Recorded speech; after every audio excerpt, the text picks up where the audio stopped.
Guys, আমি লিপি আমার নিউ ব্লগে সবাইকে স্বাগতম। ভালোবাসা দেখছি ব্লগটা শুরু করলাম আবার। তো এটা হলো পার্ট 2। তো এর আগে ব্লগটা খুবই বড় হয়ে গিয়েছিল, তো জন্য পার্ট 2 পার্ট 3 ব্লগ হবে। তো তোমাদেরকে তো প্রেম মন্দিরটা দেখতে হবে কি না, তো তার জন্য তো আমাকে পার্ট 3 ব্লগ করতেই হবে। তো যাই হোক, অনেক মন্দির ঘুরেছি, তো সব মন্দির তোমাদেরকে শেয়ার করতে হবে। তা তো অনেকগুলো মন্দির তো ঘুরলাম, সেটা তোমাদেরকে দেখিয়েছি এর আগে। তো এখানে আরও অনেক মন্দির ঘুরছি। তো তোমরা দেখো, এখানে যে দেখতে পাচ্ছ মন্দিরগুলো, তো এখানকার মন্দিরগুলো খুবই বড় বড় সুন্দর। আর কি বলবো, এত ঠান্ডা, মানে কি বলবো, দেখতেই পাচ্ছ, মানে কিছু বোঝা যাচ্ছে না। যে মন্দিরটা এসেছি, এই মন্দিরটা কি যে নাম বলে, সোনার তালের গাছ আছে। তো এই মন্দিরে সোনার তালের গাছ আছে ভিতরে। তো চলো তোমাদেরকেও দেখাবো যে সোনার তালের গাছ আছে। আর এই যে দেখতে পাচ্ছ মন্দিরের উপরে এখানে কয়েকটা বড় বড় ঘট আছে। তো সে ঘটগুলো নাকি সোনার হয়, মানে বলছে যারা, তাদের মুখে শুনতে পেয়েছি আমি। আমি তো জানি না সঠিকটা সত্যি না মিথ্যা। তো এই যে যারা দেখতে পাচ্ছ, এখানে আছে রাধাকে এই জায়গায় স্নান করানো হবে। তো অনেক ভক্ত বসে আছে স্নান করা দেখবে। আর এখানে দেখতে পাচ্ছ আমরা এখন ভিতরের দিকে যাচ্ছি। তো চলো, ওই যে উপরে দেখতে পাচ্ছ চূড়াতে, ওই চূড়াতে সোনার কলসি আছে। তো চলো ভিতরের দিকে যাওয়া যাক। তো দেখতেই পাচ্ছ ভিতরের দিকে, আর দেখতে পাচ্ছ আমাকেও ফুলের মালা দিয়েছে আর আমার দাদাকেও ফুলের মালা দিয়েছে। তোমাদেরকে তো বললাম এর আগে ব্লগে। তো দেখতেই পাচ্ছ, এই দেখো ভিতরের, আরও এই দেখো উপরেরগুলো, ওগুলো হয় সোনা। তো এই যে দেখতে পাচ্ছ আমরা এখন ভিতরের দিকে যাচ্ছি। সামনে যে দেখতে পাচ্ছ ওটা হলো সোনার তালের গাছ। তো চলো তোমাদেরকে সামনে গিয়ে দেখাচ্ছি ভিতরে। এই যে লম্বাটা যেটা দেখতেই পাচ্ছ তোমরা, সেটা হলো সোনার তালের গাছ। তো এটা নাকি বলে সোনার তালের গাছ, তাল ছিল তো জানি না, যাই হোক ইংরেজরা আসে নাকি নাকি তালগুলো নিয়ে চলে গিয়েছে। তো এই যে দেখতে পাচ্ছ এই গাছটা গোটা সোনার। তো আমরাও দেখছি, তোমাদেরকেও দেখালাম, দেখো। আর বেশি কথা বলবো না। তো চলো, আরও মন্দির আছে সেগুলো ঘুরিয়ে দেখাচ্ছি। আর বেশি কথা বলতে পারছি না, তোমাদেরকে গান দিয়ে। তো গাছ দেখতে পেলে অনেক অনেক মন্দির ঘুরেছি, আরও অনেক মন্দির ঘুরবো। আর তোমাদেরকে তো অপেক্ষায় থাকতে হবে প্রেম মন্দির দেখার জন্য। আর এখানকার মন্দিরটা খুবই সুন্দর, আর ঠাকুরটা খুবই সুন্দর লাগলো দেখে। তো চলো আরও কয়েকটা মন্দিরে যাব, আর সেই মন্দিরগুলো শেয়ার করব। এই যে দেখতে পাচ্ছ এখানে এখানে যে এত বাদরের অত্যাচার, আমার গলার মালা আছে, মালাগুলো মানে দেখতে পাচ্ছে না, খালি ছেঁড়ার জন্য দূরে দূরে আসতেছে। তো ওই মন্দির থেকে ঘুরে আর একটা মন্দিরে চলে এসেছি। তো এখানেও এত এত বাদর, কি বলবো, বাদরগুলো পিছন দিকে থেকে আসে, মানে তো কি বলবো, বাদরগুলো এত এত ভয় দেখাচ্ছিল। ওখানে দাদা ছবি তুলছিল ক্যামেরা নিয়ে, আর এমনভাবে বাদরটা এসে ক্যামেরাটা ধরেছে, আর একটু হলে ক্যামেরাটা ভেঙেই যেত। কি বলবো, ওখানে এত বাদরের অত্যাচার, দেখছো কত বাদর। আর ওখানে যে মানে বাদরগুলো এত বদমাশ করছিল, আর এক একজনের পায়ের মধ্যে চিপে ধরতিছে। আর আমার ওখানে তো ফুলের মালাটা ছিঁড়ে দিয়েছে, তাই আমি কি করছি, মালাটা খুলে মায়ের হাতে দিয়ে দিয়েছি। আর ওখান থেকে আমরা মানে ওই মন্দির থেকে বেরিয়ে আর একটা মন্দির, বলতে এটা কি যেন বলে, তুলসীর বাগান কি, যাই হোক জানি না, মানে এই যে যতগুলো গাছ দেখছো সব তুলসী, এগুলো সব তুলসী পাতা। কি যে তুলসী গাছ এগুলো, মানে বড় বড় তুলসীর পাতা, মানে দেখে মনে হয় না তুলসীর গাছ, কিন্তু ওই জায়গাটা নাকি তুলসীরই মানে গাছ হয়।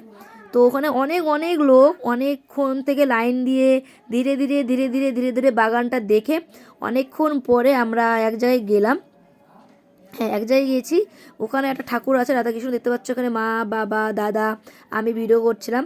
তো বুঝতেই পারছো, ভিড়ের মধ্যেও তোমাদেরকে শেয়ার করছি, দেখো কত লোক সামনে, আর এত বাদর, মানে ফোন বার করলেই ফোন নিয়ে চলে যেতে যাচ্ছে।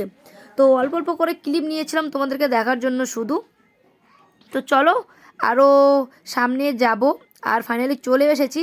আর এখানে দেখছি সবাই জায়গা কিনে বাড়ি করছে। আর আমারও খুবই ইচ্ছা করলো, আমি যদি কোনো দিন পারি তোমাদের আশীর্বাদে নিজস্ব বাড়ি করতে, তাইও আমি কিছু পয়সা দিয়ে ওই জায়গায় আমিও জায়গা কিনে আমিও বাড়ি করলাম। তাও বাড়ি করেছি কতলা জানো, 9 তলা।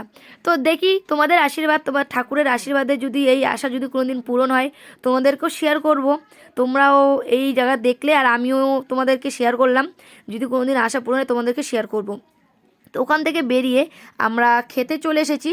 তো এখন বাজে হলো দুপুর 2টা। তো হ্যাঁ, দুপুর 2টা বাজে। তো এখানকার খাওয়ার নিয়ম হলো অল্পটুকু ভাত, 2টা করে রুটি, সবজি, ডাল, ঘন্ট আর চাটনি। তো ওখান থেকে খাওয়া দাওয়া করে এসেছি আমরা একটু প্রেম মন্দিরে। মানে এতক্ষণ তো তোমরা যে অপেক্ষায় ছিলে মেন মন্দিরটার জন্য, সেই মন্দিরে এসেছি। কিন্তু খুবই দুঃখিত, এই মন্দির 4টা ছাড়া খুলে না। তো তাই আমরা একটু বাইরে থেকে দেখে, হ্যাঁ গাইস, বাইরে থেকে একটু দেখে চারিপাশটা দেখে আমরা গিয়েছিলাম অন্য মন্দিরে। তো চলো তোমাদেরকে একটু সামনে গিয়ে মন্দিরের গেটটা, তোমাদের সামনে গিয়ে মন্দিরের গেটটা একটু দেখাই। গাইস, ভিতরে ঢোকার জন্য এতটা মনটা ছটফট করছিল, কি বলবো, মনে হচ্ছে ভিতরে ঢুকে পড়ি। কিন্তু কি করবে, ভিতরে তো ঢুকতে দিবে না আমাকে। এটা তো আমারও মন্দির না, বা আমার বাবারও মন্দির না। তো যখন টাইম তখন ঢুকতে দিবে। তো যাই হোক, 4টার দিকে যখন মন্দির খুলবে তখনই আসবো। আর হ্যাঁ গাইস, তোমাদেরকে দেখার জন্যই আমি এই টাইমে এসেছিলাম। তো এটা দিনের ভিউটা নেওয়ার জন্য। তো সামনের গেটটা দেখো আর ভিতরের মন্দিরটা এতটা এতটা মানে ভালো লাগছে দেখে, কি বলবো, কিন্তু উপায় নেই, ভিতরে ঢুকতে দিবে না যে। তো তার জন্য বেশি লেট না করে ওখান থেকে বেরিয়ে আমরা আরে একটা মন্দিরে গিয়েছিলাম। তো সেই মন্দিরে গিয়েছিলাম। তো এখানে আছে লক্ষ্মী মাতা। তো লক্ষ্মী মাতার কাছে গিয়েছিলাম। তো এখানকার লক্ষ্মী মাতার অনেক অনেক বড়, মানে আমাদের হিন্দিতে লক্ষ্মী মাতা বলে, আর আমরা বাঙালিতে জগদ্ধাত্রী বলি। তো চলো, আমরা এই মন্দিরে তো চলে এসেছি, কিন্তু এই মন্দিরটার উপরে কিন্তু নিচের দিকে ভিউটা খুবই খুবই সুন্দর। তো নিচের দিকের ভিউটা দেখতেই পাচ্ছ, এই যে উপরে লক্ষ্মী মাতা, এই যে নিচে লোক অনেকজন, সাইডে জল দেখতেই পাচ্ছ। হ্যাঁ, আর এই যে নিচ থেকে সিঁড়ি দিয়ে দেখতেই পাচ্ছ, ওই যে চারিপাশটা দেখতে পাচ্ছ জল জল। তো আমরা এখান থেকে ভিতরে ঢুকবো। এই যে উপরে লক্ষ্মী মাতা, নিচে সিঁড়ি, ওই দিকে গিয়ে দেখছো গুফায় ভিতরে ঢুকে এখানে একটা সুন্দর একটা ঠাকুর আছে। আর এই যে আমি উঠে পড়লাম, দেখতেই পাচ্ছ, প্রণাম করে টক টক করে প্রণাম করলাম, করে আমরা ভিতরে ঢুকে পড়লাম। আর দেখতে পাচ্ছ কত লোক, কি বলবো, মানে এই মন্দিরে না কাজ চলছে, মানে নতুন মন্দিরে কাজ চলছে। তো এখান থেকে ঠাকুরকে প্রণাম করলাম। আর চলো তোমাদেরকে একটু ঠাকুরের মুখটাও আমরা একটু দেখিয়ে দেই। আর চলো, দেখছো মন্দিরটা কত সুন্দর, আর বাইরের ভিউটা তো আরোই সুন্দর, তোমাদেরকে দেখালে তোমরা তো মানে কি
মন্দির শেয়ার করলাম। আর তোমরা রেডি থাকো প্রেম মন্দির দেখার জন্য, নেক্সট ব্লগে আসতে চলেছে। আর ভিডিওটা ভালো লাগে like comment and share subscribe করে দিও। দেখা হবে নেক্সট ব্লগে, টাটা।